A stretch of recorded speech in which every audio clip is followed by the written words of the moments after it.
água, leva e traz as histórias. Só pode dar comida pro fogo se você quiser que ele queima. Oh, tem gente que pode desconfiar da minha existência.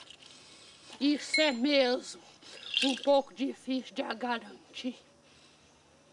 Mas essa história que eu vou contar, essa história é de verdade. Você lembra? Se você sentar, se você punhar a cabeça na terra, você vai se lembrar dessa história que eu vou contar. Porque você tava lá. Eu não sou daqui. Eu quero que o senhor me diga onde foi que eu estava ontem. Onde foi que eu estava ontem? Eu tava na minha roça, plantando minha mandioca por detrás da serra longe, por detrás da serra longe. Oh, oh, oh. Essa terra é minha, essa terra é sua. Eu vim da terra da lua, trouxe 2 diamantes, trouxe 2 diamantes. Oh, oh, oh. Marimbu, veredas de matas ripárias, marimbu, marimbu, lembra a clina de um carro. Foi lá pras bandas do Chapadão, lá no Chapadão sem fim, lá nos cafundó do mundo, entre os Gerais e as veredas e as grotas que tem por aí. Foi lá que tinha um povoado chamado Riacho das Almas. Esse povoado, eles tinham esse nome porque tinha pegado esse nome de um rio que passava por lá. Esse povoado tinha uma casa, umas casas assim de adobe e casa de taipa, e tinha também uns comérciozinhos pequenos por lá, que eles tinham por lá. Eles tinham esse nome, Riacho das Almas. Ah, Riacho das Almas. Eles pegaram esse nome de um Riacho das Almas que tinha por lá de água cristalina. Esse riacho lavava os quintal das casas e matava a sede dos povos.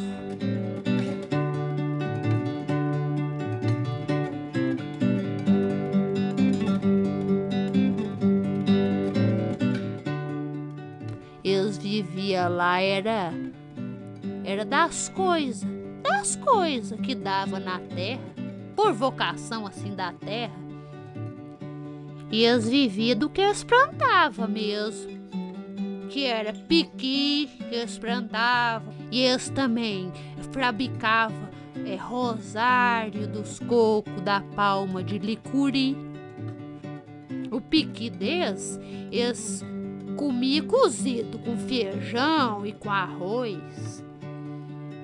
E eles também tiravam a polpa do piqui e colocavam para secar lá no sol, e depois eles usavam para fazer sabão de quadra. A castanha, eles também aproveitavam para comer ela. E depois que o fruto secava lá no sol, então eles comiam a castanha, e eles faziam cuscuz, biju e paçoca de doce. Eles faziam de tudo que eles faziam por lá. Eles pegavam o piqui, tiravam o óleo dele, eles usavam do buriti o imbé. Eles usavam para fabricar as cordas e as paias, que eles aproveitavam essas paias para fazer assim as coberturas do galinheiro, as coberturas das oficinas, das casas deles, dos lugares para abrigar. eles aproveitavam de tudo. Do coco, eles faziam também um doce lá. Eles faziam de um tudo. Então eles ficavam assim, uns roçando, né? Um roçado pequeno que tinha lá nos fundos do quintal. Eles ficavam por lá. Esse roçado era aguado lá pelo rego d'água que vinha lá de cima da parte mais alta do riacho.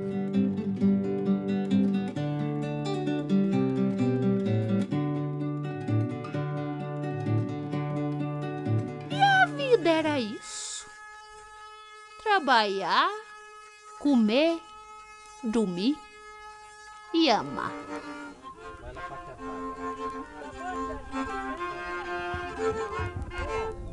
As mulheres trabalhavam na roça e também cuidavam da casa, e elas aproveitavam para cuidar dos menininhos. Dorme, dorme, dorme, nenê, que papai está na roça e o feijão tá cru. Dorme, nenê, nenê, de carundu. E elas também ficavam lá buscando água lá no riacho, nas latas de querosene que elas levavam na cabeça. Elas levavam para lá as vazias para encher. Lá os potes, encher as potes, os moringa, essas coisas, né, da casa. E ficava por lá, dia de lavar roupa, parecia assim como se fosse um festival. Era bonito demais, assim, os panos ficavam na cerca, assim, do arame palpado, e as mulheres cantando o canto de lavadeira. Joguei água pra cima e aparei com uma caneca, menininha bonitinha, cinturinha de boneca. Eita, Pereira, tá de gratidão, todo pra fulora e dá, só o pau Pereira não. Os homens ficavam na lida com o gado, com as plantações, ou então com os negócios do comércio.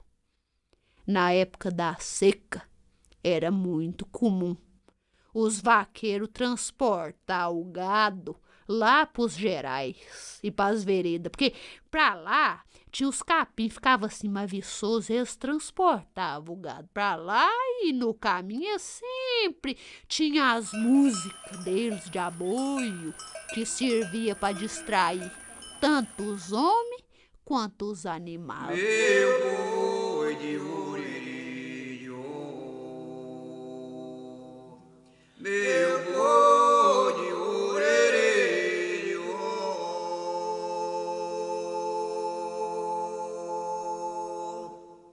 meu boi de Uririnho, meu boi de Uririnho.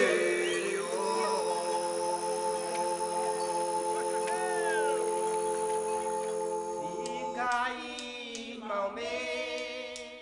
Em tempo assim de penúria, as crianças morriam de muito. Era muito de costume ver os cortejos cruzando assim o povoado de fora a fora, com aqueles cantos de lamentação. O anjinho ia morto dentro de uma rede e seguia em direção do cemitério.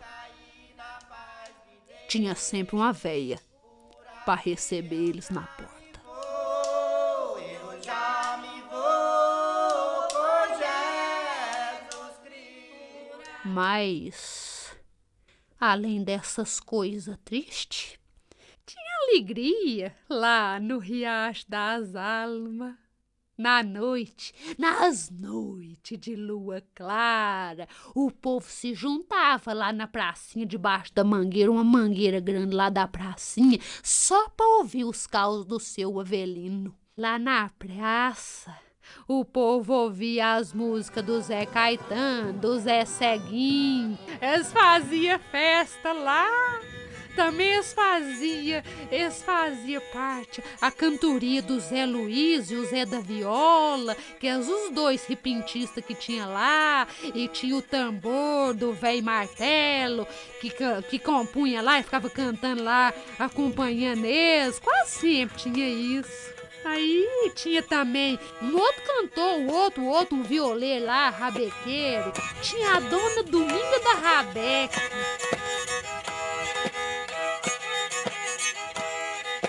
Tinha o seu Salustiano, o Piaba e os outros aboiadores por lá.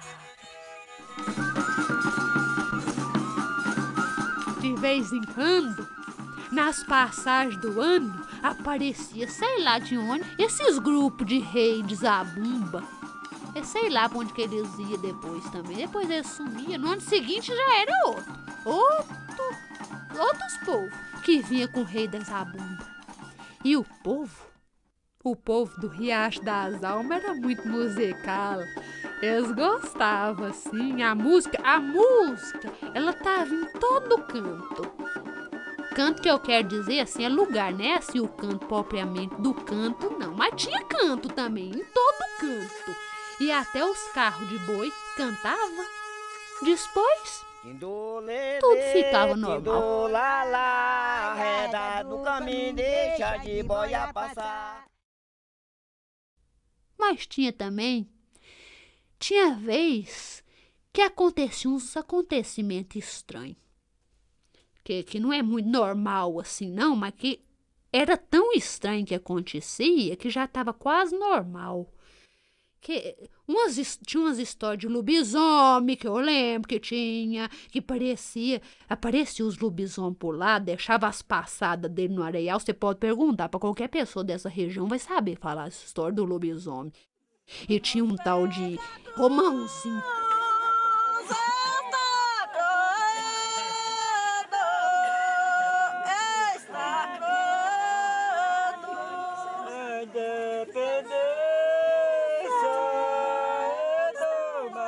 Ele atacava. O dia que ele atacava, ele atirava assim as predas nos telhados, ele botava fogo nos colchão por lá, ele jogava imundícia assim nas paredes, nas panelas dos outros. Ninguém via, a hora que via já tinha feito as asneiras do Romãozinho por lá. Tem que dizer que eu tô acostumada com as coisas, meu filho. Na Caatinga do Manuel,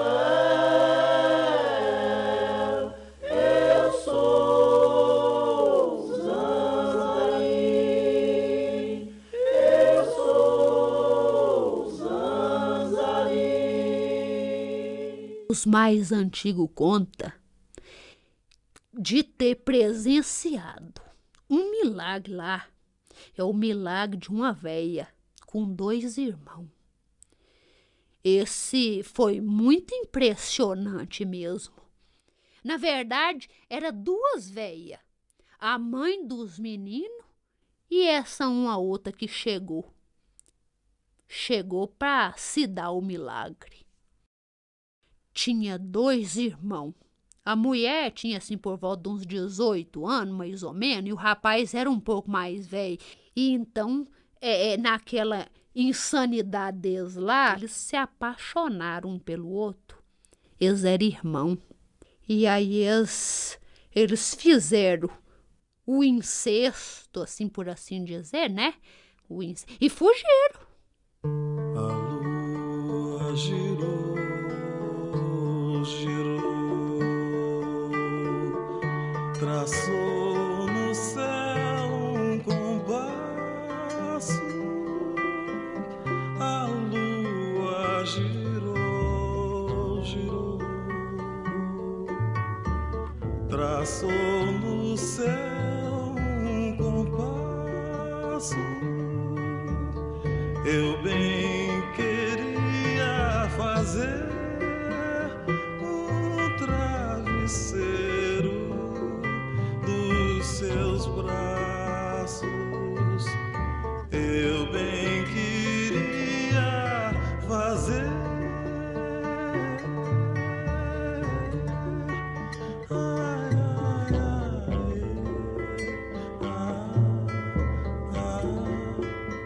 ai, ai.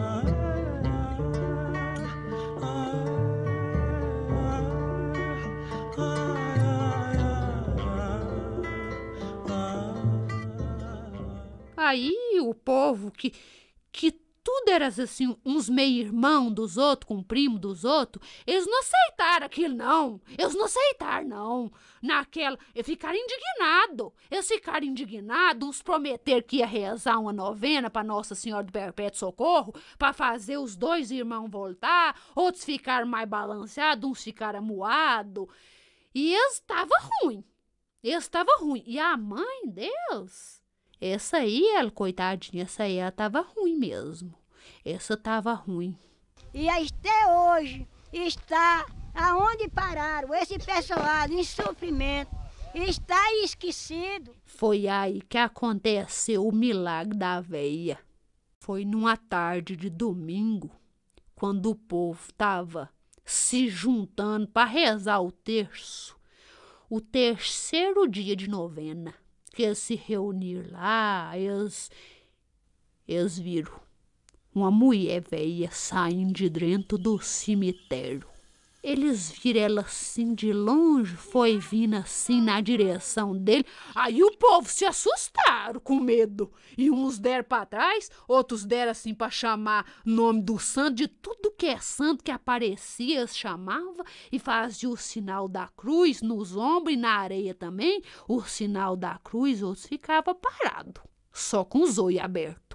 Aí a véia da lata foi chegando assim perto do grupo, assim daqueles povos, e foi dizendo que ela estava aí para curar um grande mal imenso que estava por sobre o povoado. Ela fez um chá e ela pediu para um por um daqueles que estavam ali para eles tomar o chá. E nenhum deles quis recusar.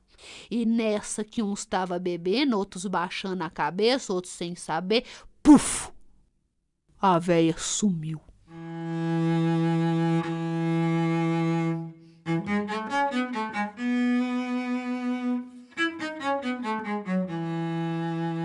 Pois 3 dias depois, os irmãos que tinham fugido voltaram arrependidos.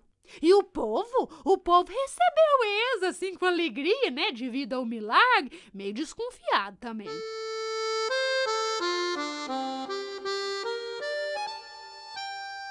E por muito tempo as mulheres desse povoado, elas não dormiam mais sozinhas, não. Elas tinham medo, né, da véia aparecer outra vez. E mesmo depois que os maridos delas chegavam em casa, mesmo assim ainda ficava assim, um ou outro candeeiro aceso. O povoado de Riacho das Almas ficava bem no limite assim entre o Cerrado e a Caatinga.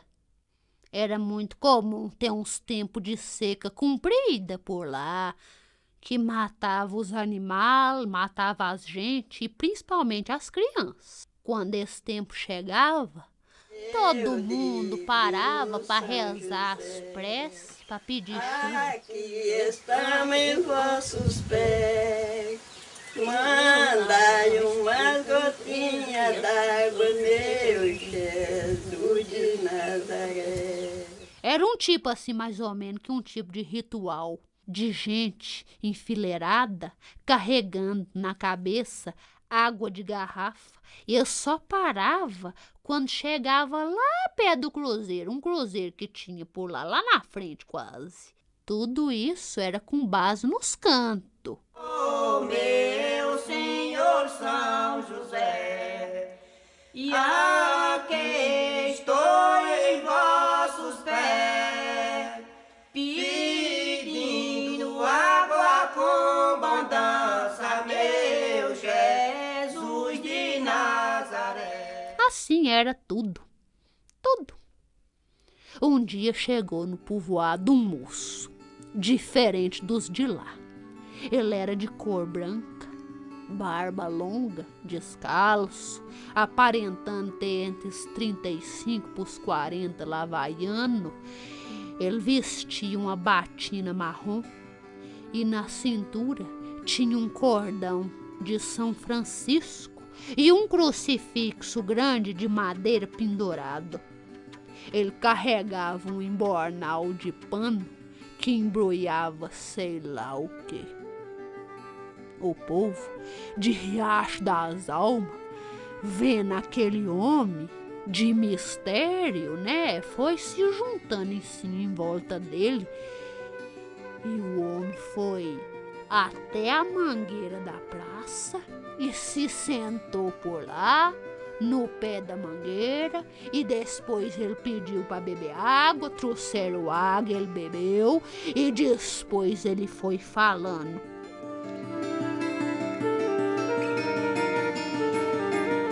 Meu nome é Ambrósio, eu sou padre, frei franciscano. Anos atrás fui acometido de uma febre horrível. Acho que era paludismo. Esta doença me deixou completamente cego por mais de 3 anos. Um dia apareceu-me no sonho Santa Luzia, dizendo-me que um povo, residente num povoado situado às margens de um riacho, que brota de dentro de uma vereda do Chapadão Sem Fim, estava precisando muito de minha ajuda. No meu sonho, lembro de lhe indagar: como um candeeiro sem luz poderia clarear um quarto escuro? Foi então que ela me falou: se aceitar o desafio, eu tenho o poder de iluminar sua visão. Após balbuciar algumas palavras que não recordo, aceitei o desafio.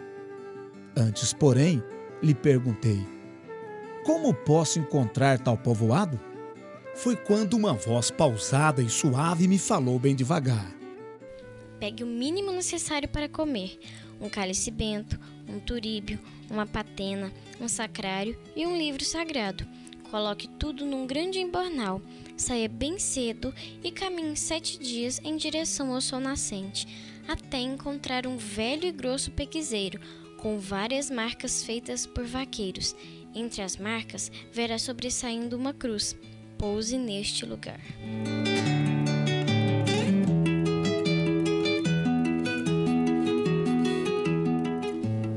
Outro dia, saia ao nascer do sol e siga a direção indicada pelo canto de um pássaro, que irá sempre cantar à sua frente.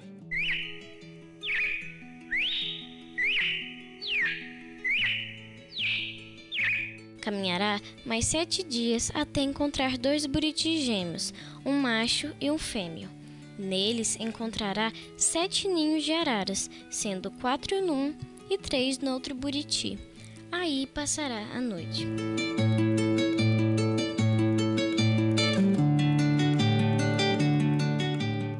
No outro dia cedo, uma arara canidé voará. Siga a direção de seu voo até encontrar um capão de mato. Numa das árvores, avistará uma macaca amamentando seu filho. Espere que termine o ato de amamentar e siga a direção que o bando tomar. Logo, avistará um bezerro berrando, que o levará até o Riacho das Almas. Descendo este, após 1 légua de caminhada, chegará ao povoado. Depois de traçar este caminho, a santa desapareceu. Quando acordei, percebi que estava enxergando. Alumeia, alumeia, alumeia. E eu fico pensando, igual o povo ficou pensando naquele dia, eu fico pensando em silêncio. O seu Manuel da Silva, que era assim mais experiente, né? Muito experiente e sabido, ele perguntou por Frei: quais são as cores da roupa de Santa Luzia? No início, avistei apenas um vulto. Depois minha visão foi clareando como uma candeia alumiando o escuro. E pude observar que uma túnica comprida, bonita e em seda vermelha plissada cobria todo o seu corpo. Em um manto azul, complementava aquela indumentária. A cabeça trazia um xale branco e um resplendor dourado. Tinha ainda os pés calçados com sandálias, um ramo de palmeira à mão esquerda e um prato com 2 olhos na mão direita. Aí, depois dessa fala do Frei, Seu Manel Silva deu com a cabeça para nós tudo, falando que podia ter confiança.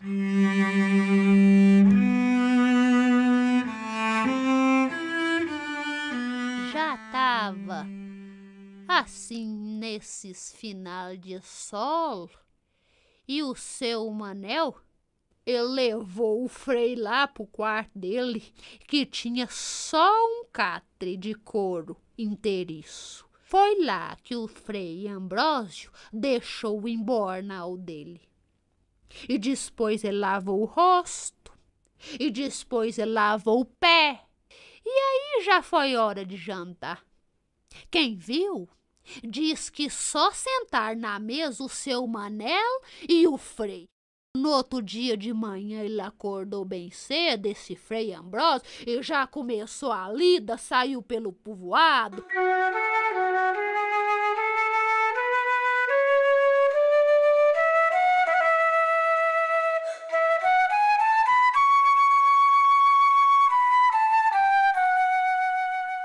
Conversando com as pessoas, perguntando por que a cidade chamava daquele nome. Ele foi perguntando de que ofício que fazia cada qual e de que coisa que eles faziam, que eles gostavam mais. E foi perguntando quem que tinha ensinado aquelas músicas. Pega uma madeira bruta e lavra ela, acabar ela com formão.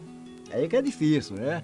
Quem tem o arco da máquina de envergar tá fácil, mas quem não tem é sofrimento. Só mesmo quem quer fazer. O Frei Ambrósio, ele era muito observador, ele ficava olhando, vendo as plantações, os tipos de plantio, ele ficava vendo os criadouros, os regos d'água.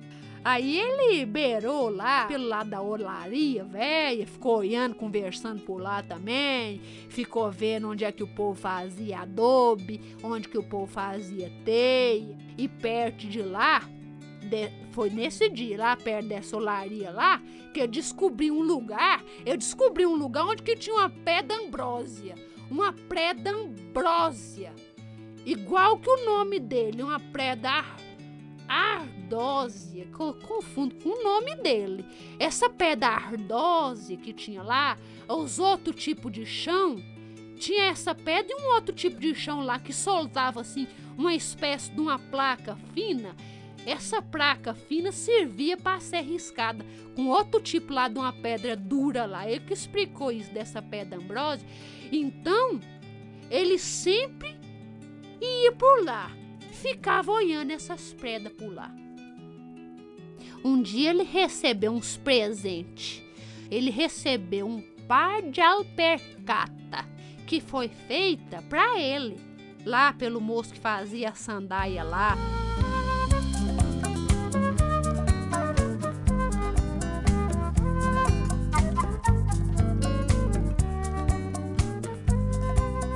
Então o Frei Ambrósio passou 7 dias andando.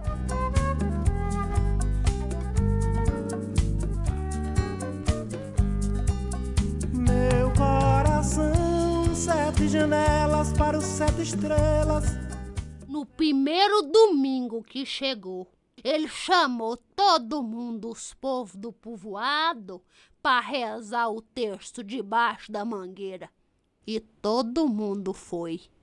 Entre um mistério e outro, as encomendadeiras de alma cantavam a oração do Pai Nosso. Pai nosso que está no céu, santificado seja o vosso nome, venha a nós o vosso reino, seja feita a vossa vontade, assim na terra e como no céu. E depois, então, era a hora que o Frei Ambrósio falava da cabeça dele. Aí, já no começo, ele disse que ele queria reativar lá a olaria para fazer adobe tudo de novo, as teias para a construção da capela. Ele disse que ele queria construir também uma escola. Aula, por berrebrico secar. Socó, totó, leste, catuleste. Era a soletração das letras que ele soletrava, né? Pai, ninguém não sabia ler. Aí, se eu soubesse ler, eu ia arriscar teu nome. Era um A, é um B, meu bem, sou eu por derradeiro. Para ensinar os professores de alfabetização, ele disse que ele mesmo ia ensinar para nós como é que fazia um rego d'água novo para aproveitar melhor a água do riacho. Ele falou dos roçados que devia ser mais diferenciado daqueles lá. Aí ele mandou fazer umas lousas lá para a escola. Os grupos de música se reativaram sozinho. As festas se tornaram mais importantes.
O povo que tudo era assim, uns meio-irmão dos outros, com primo dos outros, eles não aceitaram aquilo, não. Eles não aceitaram, não. Eles ficaram indignados. Uns prometeram que ia rezar uma novena para Nossa Senhora do Perpétuo Socorro, para fazer os dois irmãos voltar. Outros ficaram mais balanceados, uns ficaram amuados. E eles estavam ruim. E a mãe deles... Essa aí, ela, coitadinha, ela tava ruim mesmo. Essa tava ruim. E até hoje está aonde pararam esse pessoal em sofrimento.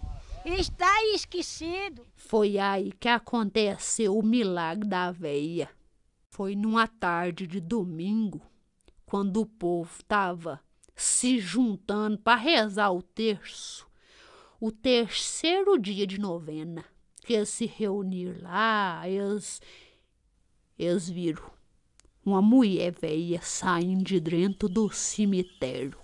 Eles viram ela assim de longe, foi vindo assim na direção dele. Aí o povo se assustaram com medo. E uns deram para trás, outros deram assim para chamar o nome do santo, de tudo que é santo que aparecia, eles chamavam e faziam o sinal da cruz nos ombros e na areia também. O sinal da cruz, outros ficavam parados, só com os olhos abertos. Aí a véia da lata foi chegando assim perto do grupo, assim daqueles povos, e foi dizendo que ela estava aí para curar um grande mal imenso que estava por sobre o povoado. Ela fez um chá e ela pediu para um por um daqueles que estavam ali para eles tomar o chá. E nenhum deles quis recusar. E nessa que uns estavam bebendo, outros baixando a cabeça, outros sem saber, puf! A véia sumiu.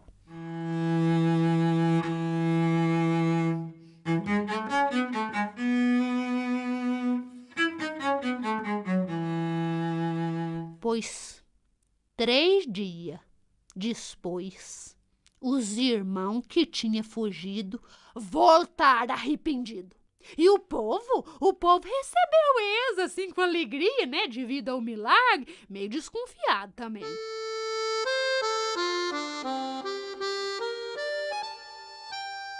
E por muito tempo as mulheres desse povoado, elas não dormiam mais sozinhas, não. Elas tinham medo, né, da véia aparecer outra vez.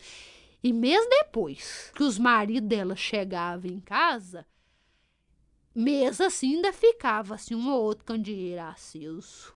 O povoado de Riacho das Almas ficava bem no limite assim entre o Cerrado e a Caatinga. Era muito comum ter uns tempos de seca comprida por lá. que matava os animais, matava as gente e principalmente as crianças. Quando esse tempo chegava, todo mundo parava para rezar as preces, para pedir chuva. Aqui estamos em vossos pés, mandai umas gotinhas d'água, meu Jesus de Nazaré. Era um tipo assim, mais ou menos, que um tipo de ritual de gente enfileirada, carregando na cabeça água de garrafa. E eu só parava quando chegava lá perto do cruzeiro, um cruzeiro que tinha por lá na frente quase. Tudo isso era com base nos cantos. Oh, meu Senhor São José, e aqui estou em vossos pés, pedindo água com abundância, meu Jesus de Nazaré. Assim era tudo, tudo. Um dia chegou no povoado um moço, diferente dos de lá. Ele era de cor branca, barba longa, descalço, aparentando ter entre os 35 e os 40 lavaiano. Ele vestia uma batina marrom e na cintura tinha um cordão de São Francisco e um crucifixo grande de madeira pendurado. Ele carregava um embornal de pano que embrulhava sei lá o quê. O povo de Riacho das Almas, vendo aquele homem de mistério, né, foi se juntando em volta dele. E o homem foi até a mangueira da praça e se sentou por lá, no pé da mangueira, e depois ele pediu para beber água, trouxeram água, ele bebeu, e depois ele foi falando.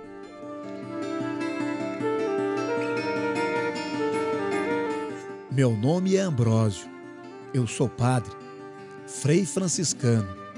Anos atrás fui acometido de uma febre horrível. Acho que era paludismo. Esta doença me deixou completamente cego por mais de 3 anos. Um dia apareceu-me no sonho Santa Luzia, dizendo-me que um povo, residente num povoado situado às margens de um riacho, que brota de dentro de uma vereda do Chapadão Sem Fim, estava precisando muito de minha ajuda. No meu sonho, lembro de lhe indagar: como um candeeiro sem luz poderia clarear um quarto escuro? Foi então que ela me falou: se aceitar o desafio, eu tenho o poder de iluminar sua visão. Após balbuciar algumas palavras que não recordo, aceitei o desafio. Antes, porém, lhe perguntei: como posso encontrar tal povoado? Foi quando uma voz pausada e suave me falou bem devagar: pegue o mínimo necessário para comer: um cálice bento, um turíbio, uma patena, um sacrário e um livro sagrado. Coloque tudo num grande embornal, saia bem cedo e caminhe 7 dias em direção ao sol nascente, até encontrar um velho e grosso pequizeiro, com várias marcas feitas por vaqueiros. Entre as marcas, verá sobressaindo uma cruz. Pouse neste lugar.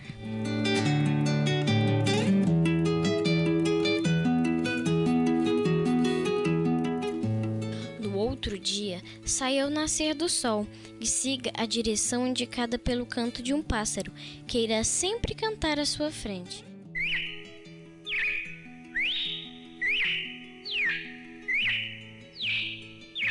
Caminhará mais 7 dias até encontrar 2 buritis gêmeos, um macho e um fêmeo.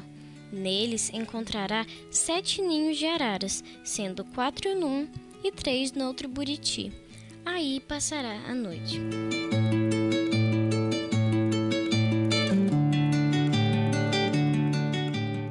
No outro dia cedo, uma arara canidé voará.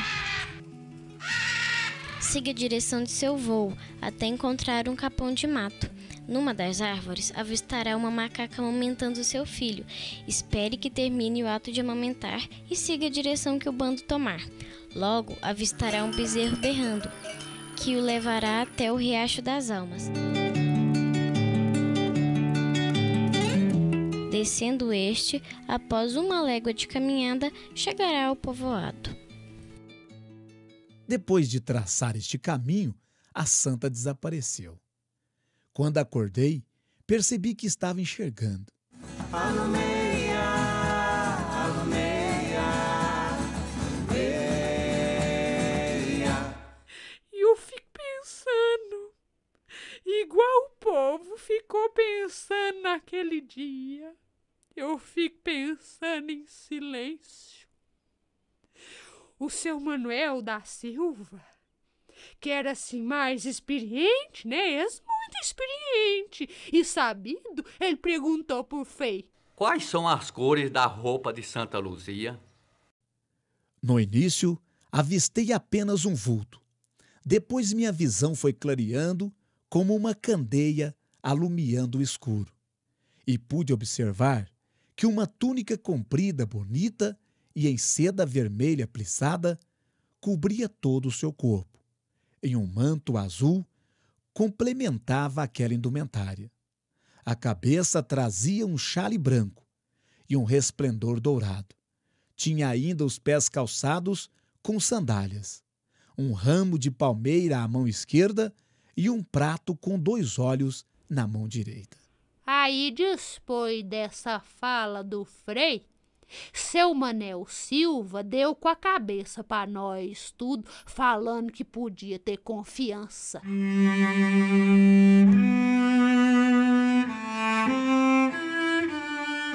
Já tava assim nesses final de sol e o seu Manel, ele levou o Frei lá pro quarto dele, que tinha só um catre de couro inteiriço. Foi lá que o Frei Ambrósio deixou o embornal dele. E depois ele lavou o rosto, e depois ele lavou o pé. E aí já foi hora de jantar. Quem viu, diz que só sentar na mesa o seu Manel e o Frei. No outro dia de manhã ele acordou bem cedo, esse Frei Ambrósio, e já começou a lida, saiu pelo povoado.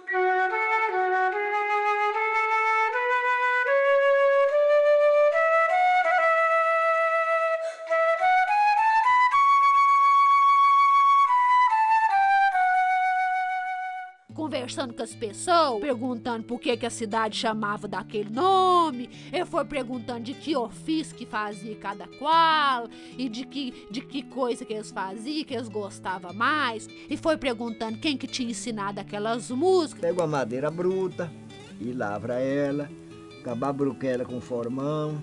Aí que é difícil, né? Quem tem o arco da máquina de envergar tá fácil, mas quem não tem é sofrimento. Só mesmo quem quer fazer. O Frei Ambrósio, ele era muito observador, ele ficava olhando, vendo as plantações, os tipos de plantio, ele ficava vendo os criadouros, os regos d'água. Aí ele beirou lá, pelo lado da olaria velha, ficou olhando, conversando por lá também, ficou vendo onde é que o povo fazia adobe, onde que o povo fazia teia, e perto de lá, foi nesse dia, lá perto dessa olaria lá, que eu descobri um lugar onde que tinha uma pedra ambrósia. Uma pedra ambrósia. Igual que o nome dele, uma pedra ardósia. Confundo com o nome dele. Essa pedra ardósia que tinha lá, os outros tipos de chão, tinha essa pedra e um outro tipo de chão lá que soltava assim uma espécie de uma placa fina. Essa placa fina servia para ser riscada com outro tipo lá de uma pedra dura lá. Ele que explicou isso dessa pedra ambrósia. Então, ele sempre ia por lá, ficava olhando essas pedras por lá. Um dia ele recebeu uns presentes.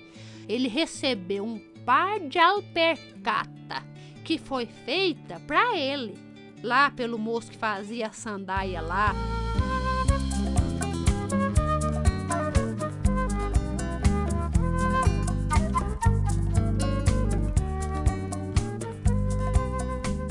Então o Frei Ambrósio passou 7 dias andando.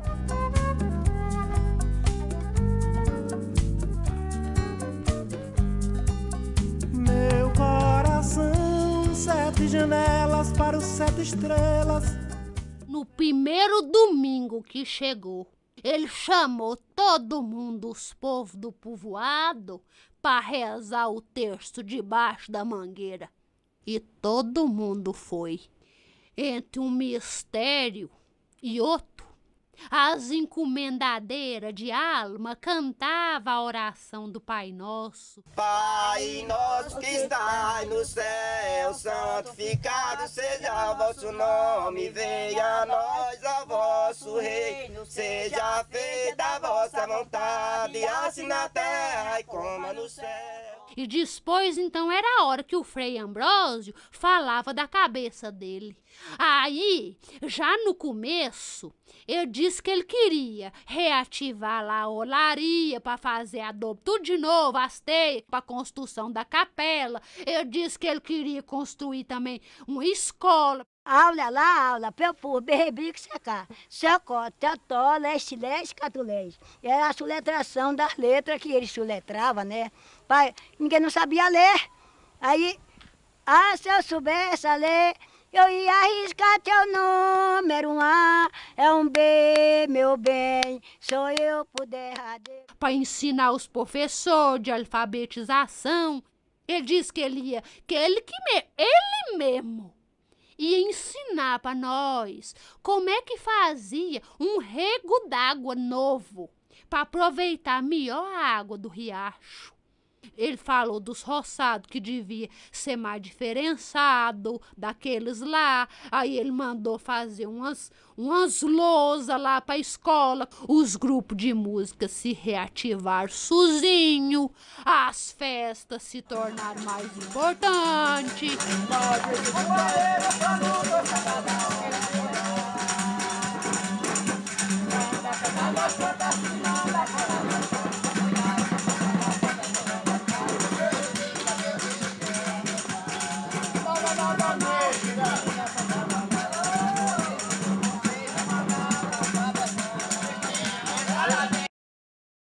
Coisa nossa pros outros lugares. Quem é traidor não ama, mente quem é invejoso, fere quem é orgulhoso, quem é bandido faz trama, quem é ferido difama, enrola quem é vilão, emprega quem é patrão, sofre quem é empregado. Isso é que é Mourão voltado, isso é que é voltar Mourão.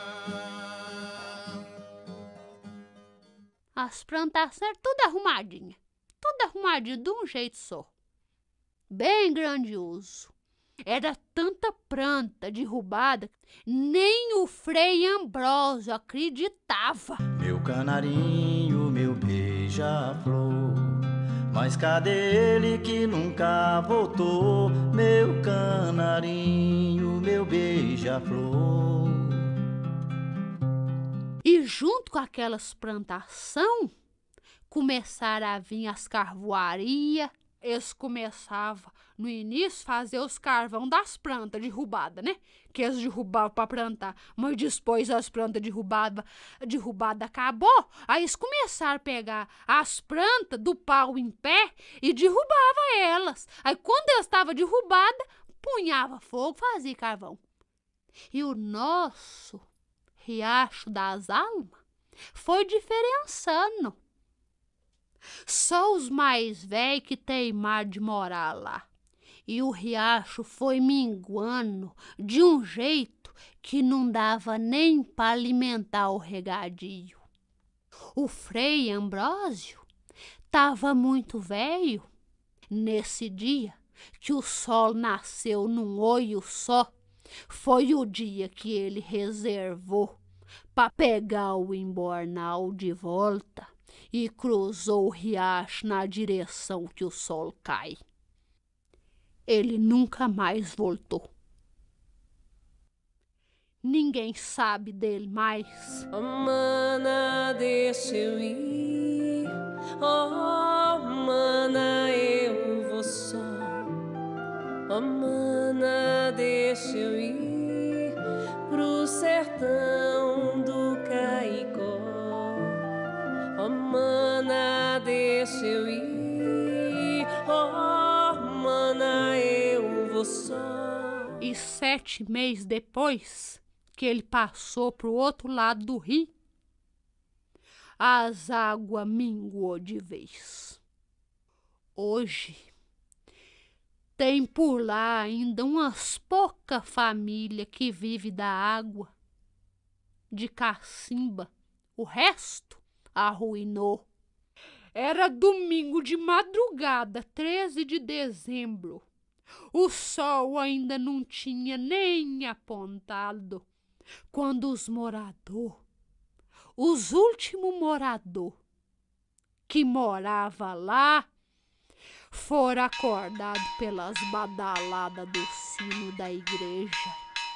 Minha avó me chamou de madrugadinha.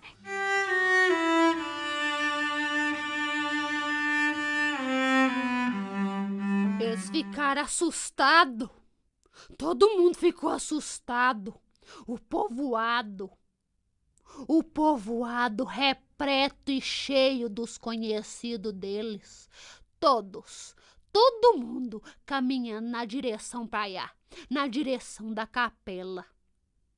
Quando eles chegaram nessa capela, eles avistaram lá dentro o Frei Ambrósio, bem velhinho, no altar, celebrando uma missa bonita, cantada pelos coral das encomendadeiras, todas vestidas de branco e capuz na cabeça. Pela voz peço perdão, tem misericórdia, ai das almas. Pela voz peço perdão, tem misericórdia, ai das almas. Pela justiça divina, pecado não se dão fora. Recordai na sua vida, conseguirá bem na morte. Recordai a sua vida, conseguirá bem na morte. E na hora da homilia, depois da leitura que o Frei Ambrósio fazia, ele se dirigiu para toda a população que estava ali presente e ainda pôde dizer as palavras: Povo de Riacho das Almas, meus irmãos, certa vez sonhei que tinha ficado cego, e em meio àquela agonia percebi um vulto que parecia ser o profeta Jeremias. Este, percebendo a minha situação, assim me falou: abra seus olhos, porque chegará um dia em que gente estranha invadirá estas terras para roubar seus rosários de licuri e tudo que é seu, tudo que você ama, tudo que você construiu. Um dia roubará também sua alma e seus ideais. Aí Frei Ambrósio não deu prosseguimento à missa. Ele só falou: ide em paz, e o Senhor vos acompanhe. Nessa hora, ele desapareceu. E todos os outros que enchiam a capela desapareceu. O dia já era claro. E só ficou por lá os moradores do povoado, olhando uns pros outros, sem saber. Cês viram tudo aquilo junto? Ou cês viram só? Ficaram sentados debaixo da mangueira. A velha mangueira. Eu vi. Preciso falar com você até de madrugada.